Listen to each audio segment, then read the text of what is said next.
हमें हर रोज इस दुनिया में कई तरह के लोगों से पाला पड़ता है और हम उनसे गुफ्तो शनीद भी करते हैं।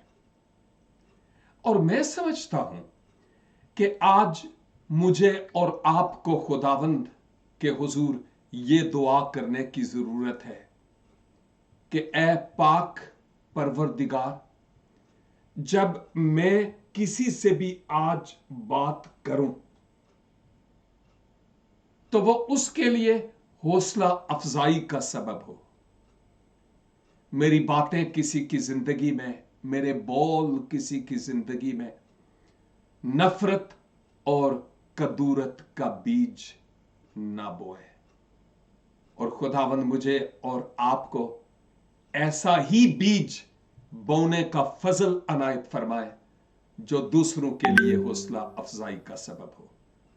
खुदावंद हमारे होठों पर अपने पहरे बैठाइए। God bless you all.